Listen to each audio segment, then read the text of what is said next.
1930 жылдары Қазақстанның әлеуметтік-экономикалық жағдайы. Бүгінгі баяндамада 1930 жылдардағы Қазақстанның әлеуметтік-экономикалық жағдайына тоқталамыз. Бұл кезең қазақ халқының тағдыры үшін ең ауыр және шешуші кезең болып табылады. Біз индустрияландырудан бастаймыз, содан кейін ұжымдастыру, ашаршылық және де сол жылдардағы қазақ зиялыларының қызметтерін қарастырамыз. Біріншіден, ол КСРдегі индустрияландыру саясаты және оның қайшылықтары.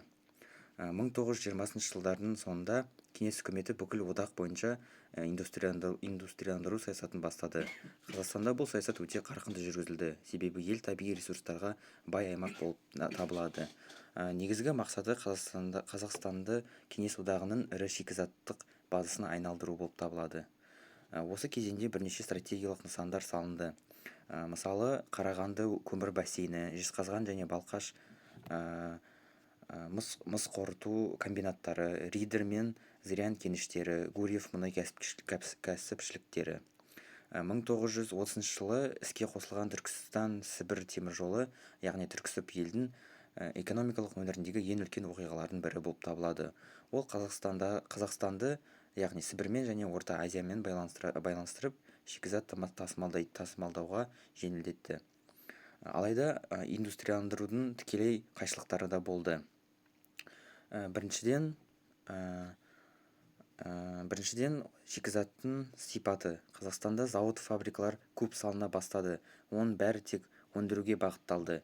Яғни дайын өнім емес, тек руда, көмір, мұнай шығару жүзеге асылды. Екіншіден, жергілікті кадрлардың аз болуы. Қазақтарды техника мен инженерлік мамандықтарға қабылдамай, көбіне ауыр қара жұмысқа ғана тартты, ал жоғары лауазымдар сырттан келген мамандарға берілді. Үшіншіден, ол әлеуметтік жағдайдың нашарлығы. Жұмысшылардың баспанасы болмады, көбісі вагондарда тұрды, санитарлық жағдайы өте төмен болды, ал қауіпсіздік техникасы сақталмаған, және де еңбек жағдайы ауыр болды. Және де төртіншіден, ол экологиялық зардаптар. Жаңа кеніштер мен зауыттар табиғатты ластады, жайылым жерлер тарылды, және де экология нашарланды. Сонымен индустрияландыру ол Қазақстан экономикасын өзгерткенімен, оның отарлық сипаты басым болды, және жергілікті халыққа өте ауыр әсер етті. Келесі тақырып ол ауыл шаруашылығының жаппай ұжымдастыруы және оның зардаптары. 1930 жылдардан бастап кеңес билігі ауыл шаруашылығын күштеп ұжымдастыруы бастады. Қазақстанда бұл реформа ерекше ауыр өтті, себебі халықтың негізгі кәсібі көшпелі және жартылай көшпелі мал шаруашылығы болатын. Ұжымдастырудың барысында қазақтар зорлықпен отырықшылыққа көшірілді, ал жеке меншіктегі мал-мүлік тартып алынып, колхоздар мен совхоздарға өткізілді. Байлар кулак деп аталып, малынан, жерінен айырылды, көбісі жер аударылды.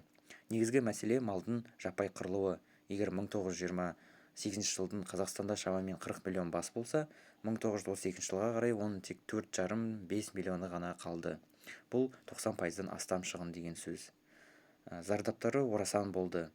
Ауыл шаруашылығы толық күйреді, халық арасында аштық күшейді. Қазақтардың көшпелі өмір салты жойылды.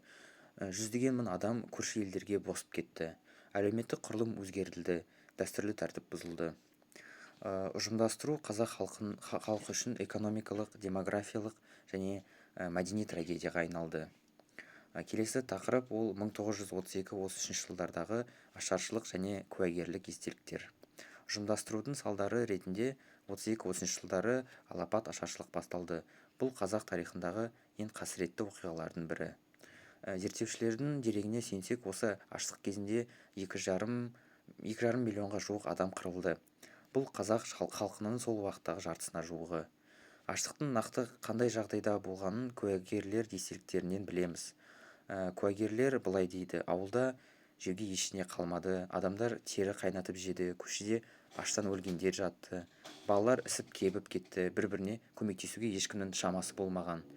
Жүздеген адам шекара асып, Алтайға, Қытайға өтіп жатты.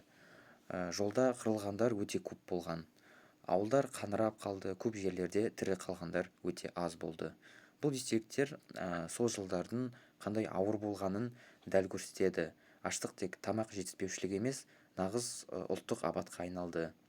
Ендігі соңғы тақырып ол аштық жылдарындағы қазақ зиялыларының іс-әрекеті. Ашаршылық кезінде қазақ зиялылары халықты қорғауға тырысты. Олар билікке хат жазып, реформаның қателігін көрсетуге талпынды. Соның ішінде Тұрар Рысқұлов Сталинге бірнеше хат жазған. Қазақстандағы аштықтың нақты статистикалық, малдың жойылуын және халықтың босап кетуін баяндады. Ол ашық түрде көмек сұраған. Ораз Жандосов, Ғаббас Мұсағалиев сияқты қайраткерлер арнайы комиссиялар құруды, астық бөлу, көмек беру шараларын талап еткен. Алаш қайраткерлері Әлихан Бөкейхан, Ахмет Байтұрсынұлы, Міржақып Дулатов өз мүмкіндіктерін пайдаланып, жергілікті халыққа азық-түлік таратуға, ашыққан балаларды қорғауға күш салды. Алайда олардың бұл әрекеттері билікке жақпады. Көптеген зиялылар ұлтшыл кеңес саясатына қарсы деген айыппен тұтқындалып, кейін репрессияға ұшыраған. Соған қарамастан қазақ зиялылары аштықтың шынайы жағдайын жасырып қалмай, халықты аман қалып, сол үшін көп еңбек еткен. Енді қорытындылай, 1930-40 жылдар Қазақстан тарихындағы ең ауыр кезеңдердің бірі болып табылады. Индустрияландыру экономика дамуына септігін тигізген. Оның отарлық сипаты қазақ халқын шеттеп, ұжымдастыру ұлттық шаруашылықты күйретті. Алапат аштыққа жол ашты. Миллиондаған қазақ қырылып, ел демографиялық және мәдени тұрғыдан ауыр соққы алды. Қазақ зиялылары осы трагедияны жеңілдетуге тырысқанмен, олардың еңбегі көп жағдайда еленбей репрессияға ұшырыланды.